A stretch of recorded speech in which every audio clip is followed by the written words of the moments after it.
In today's video, I'll show you how to make colorful ribbon candy felt ornaments. One of my favorite things about these ornaments is how versatile they are. You can use any color combination to match different holidays and play with different line patterns and sizes. The possibilities are truly endless. I made a small variety off camera just to show you a few examples, but honestly, I could keep going forever with these candy ribbons.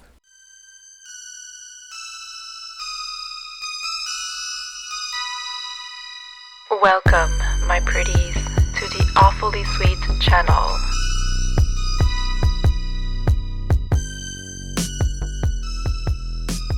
I start by printing the pattern on cardstock paper. This piece will be the ribbon candy base, and this one will be the stencil for the lines. I cut around the shapes using scissors. This template is available as a PDF in my Awfully Sweet Etsy shop. You'll find the link in the description box if you'd like to grab a copy.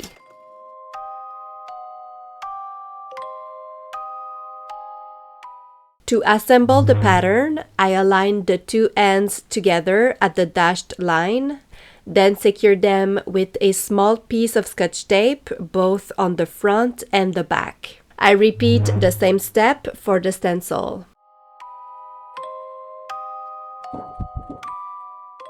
To create the stencil, I divide the long lines into smaller sections, leaving small gaps in between. This helps keep the stencil straight and stable while painting. The section in the middle is slightly larger to keep the tape intact, and I keep both ends closed to maintain the shape. I lightly sketch across the sections that will be removed so I have a clear visual guide.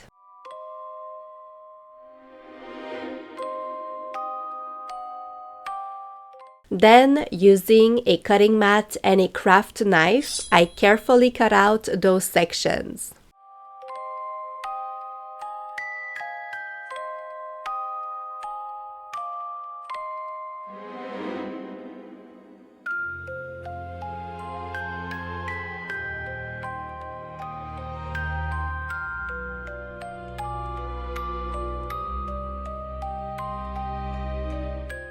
This stencil will be used later to paint the lines onto the ribbon candy. In the PDF pattern, there are 8 different stencil designs to choose from, each with different line sizes and patterns. Simply pick the one you like and follow the same process. Next, I trace the ribbon candy pattern twice onto red felt using a fine black marker.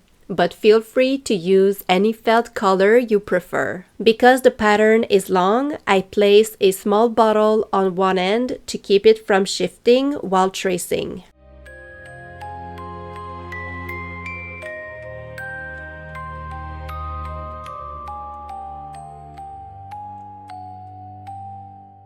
Once everything is traced, I cut out both shapes using scissors.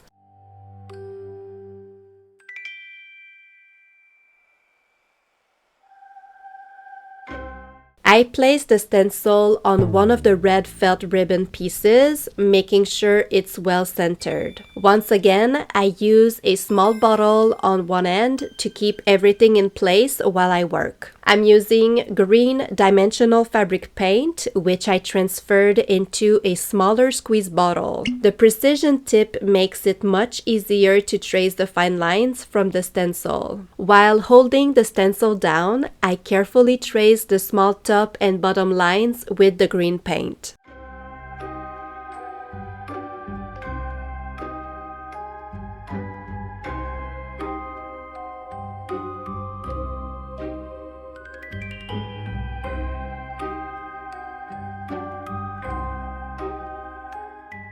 I then switch to white for the larger line in the center. Feel free to choose any color you like for the lines.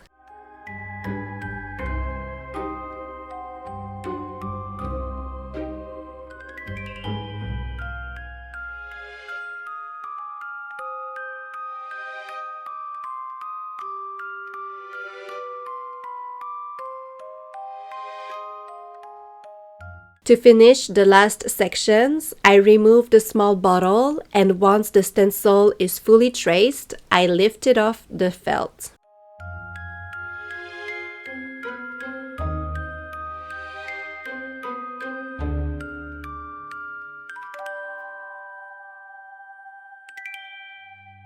As you can see, the lines are still incomplete and broken in two sections. I turn the ribbon candy vertically and gradually connect the sections together freehand, creating 3 long continuous lines across the felt. I start by tracing the missing sections, then fill in the gaps between the lines.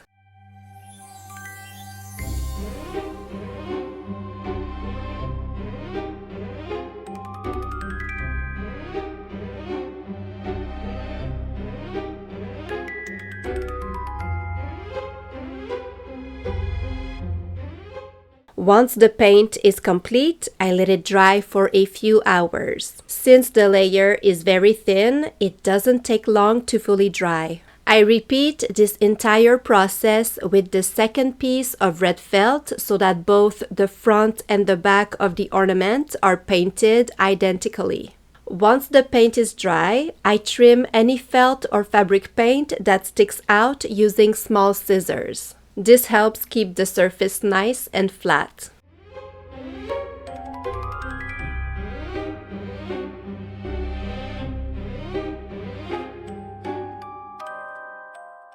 I then clean my pieces of felt and my work surface with a lint roller. Next, I apply a second coat of fabric paint to both felt pieces. This helps the colors really pop and gives better coverage. With only one coat, the stencil sections are still quite visible.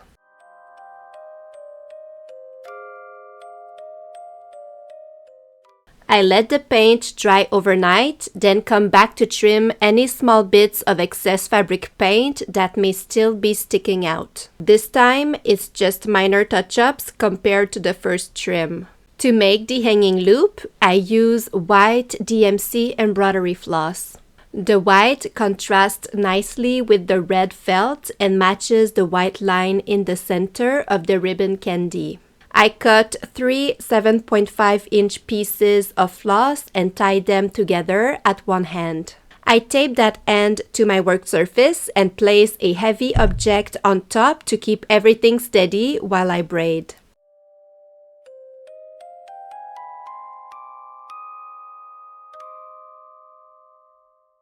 Once I reach the end, I tie another knot. I then cut a small rectangle of red felt to attach the hanging loop to the ornament. I fold the white braid in half and place both hands on the back of one of the red felt ribbon pieces. Using hot glue, I secure the loop in place with the small felt rectangle. To shape the ribbon candy later and give it soft curves, I'm using thin metal wires. I cut 3 pieces to match the length of the candy and glue them between the 2 felt pieces using hot glue. I make sure to leave enough space around the edges so I can blanket stitch the ornament afterward. I glue the first wire near the top, the second in the middle, and the third near the bottom, working gradually and making sure both felt pieces stay perfectly aligned.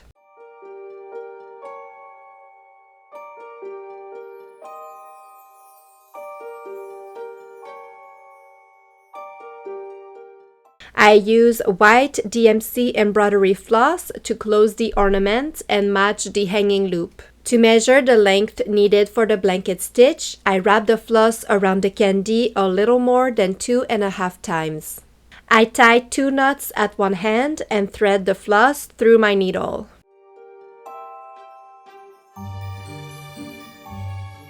I start blanket stitching at the bottom right corner. When stitching around the painted lines, I try to place my needle either right next to the lines or directly in the middle, so the spacing between stitches stays consistent.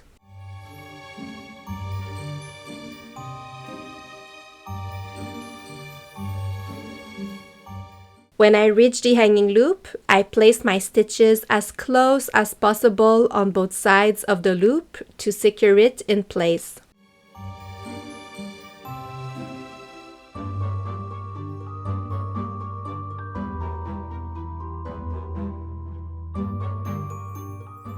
Once I reach the end, I return to my first stitch and secure the floss with 2 knots off to the side. To hide the embroidery floss, I slide the needle between the 2 layers of felt and bring it out through the back. I pull the floss tight and trim the excess with scissors. Here's a little bonus tip I like to use for those slightly crooked or uneven corner stitches.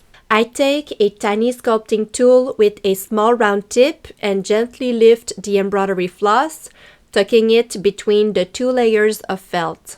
It's like a quick and easy facelift for your ornament. To give the ribbon candy its beautiful curved shape, I use a Sharpie marker. I start at the top near the hanging loop. I place the marker centered on top of the flat candy and wrap the felt around it once, pressing it gently against the table for support. When I measure this first curve with a ruler, it's about 3/4 of an inch. I then measure 1.5 inches and create the second curve.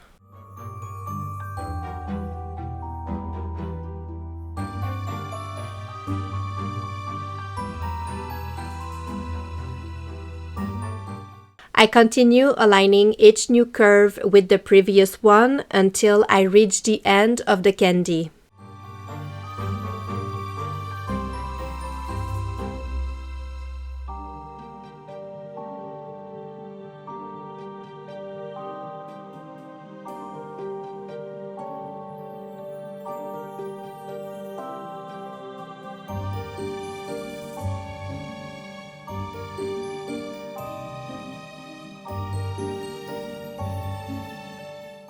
After that, I do a few small touch-ups, aligning each section and making sure the painted lines stay straight along the curves.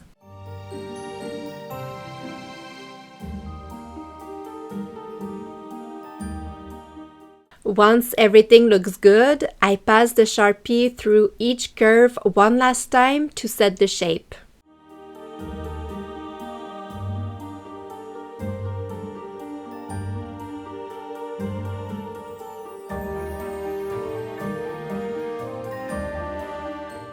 And this completes the ribbon candy felt ornaments. I absolutely love how the thin metal wires help hold the curves in place. They really give the candy its beautiful charm. Don't be afraid to experiment with colors that I haven't shown in this video. The only rule I like to follow is choosing felt and embroidery floss colors that have a strong contrast and really stand out. This will make your painted lines pop and give you the best results. Just like I mentioned at the beginning, ribbon candy ornaments aren't only for Christmas. You can make them for Valentine's Day, Easter, Halloween, or any holiday you like. It's all about playing with color. I hope that you liked this tutorial and that you feel inspired to make your own. If you've made it this far and enjoy unique felt ornaments for any occasion, please be sweet and leave me a little treat by clicking on my pumpkin bell to subscribe to the Awfully Sweet channel. Don't forget to hit the bell notification to know when a new video comes up. There is always enough room on my broom for another crafty ghoul. Thank you for keeping me company. Have a fabulous day. Bye.